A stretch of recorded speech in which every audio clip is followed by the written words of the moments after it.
नमस्कार दोस्तों, आज के हमारे इस वीडियो में हम आपके लिए भोलेनाथ की एक पावन कहानी लेकर आए हैं। एक समय की बात है, एक ब्राह्मण अपने परिवार के साथ रहता था। वो भोलेनाथ का परम भक्त था। सारा दिन भोलेनाथ की पूजा आराधना करता रहता था, परंतु ब्राह्मणी इस बात से संतुष्ट नहीं थी, जिस बात से अक्सर उनके घर में झगड़ा होता रहता था। ब्राह्मणी ब्राह्मण को कमाने को कहती, पर वह सुनता ही नहीं था। बस ओम नमः शिवाय कहता रहता था। एक दिन ब्राह्मणी की रोज की किचकिच से तंग आकर ब्राह्मण ने बाहर जाने का फैसला किया। अगले दिन सुबह सुबह ब्राह्मण ने एक पोटली में अपने कपड़े और भोजन के लिए 2 उबले आलू और नमक रख लिए और वह काम की तलाश में निकल पड़ा। चलते चलते दोपहर हो गई। ब्राह्मण थक गया था। एक जगह उसने तालाब देखा तो उसमें स्नान कर पीपल के पेड़ के नीचे जाकर सो गया।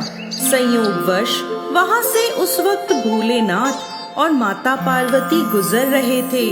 ब्राह्मण को देख माता पार्वती बोली, प्रभु इस ब्राह्मण का दुख दूर क्यों नहीं करते?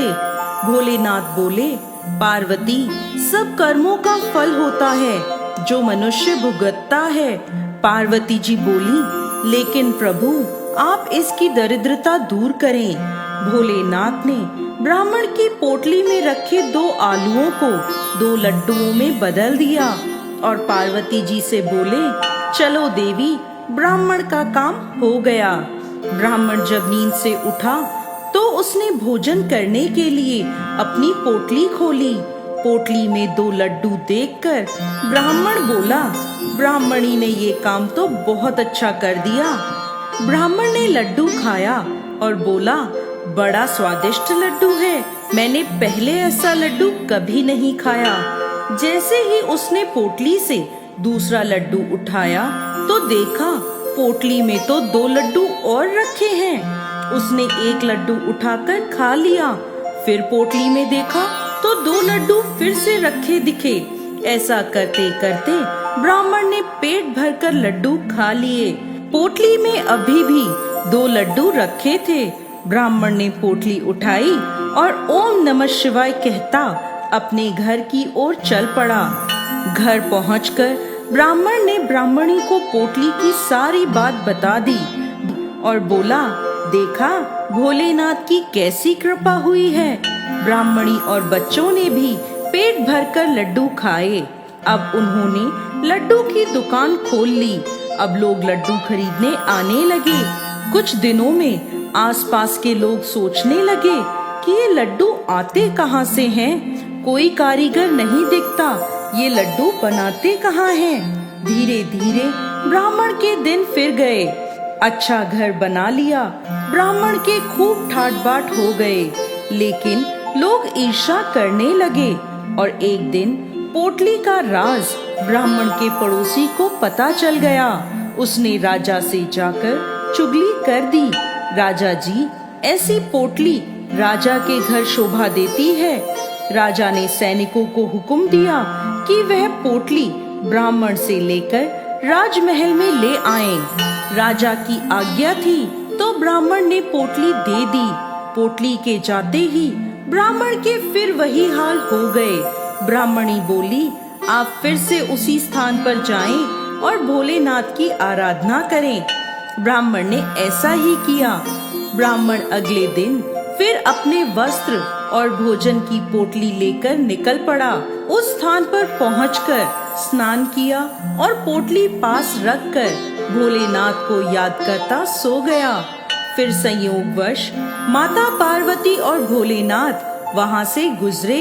तब माता पार्वती बोली, प्रभु ये तो वही ब्राह्मण है ना जिसकी 2 वर्ष पूर्व आपने मदद की थी, लेकिन इसकी दशा में तो कोई सुधार नहीं आया।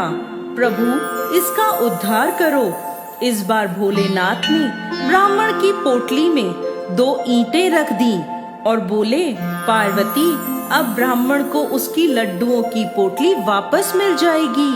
ब्राह्मण जब सोकर उठा तो उसने भोजन करने के लिए पोटली खोली।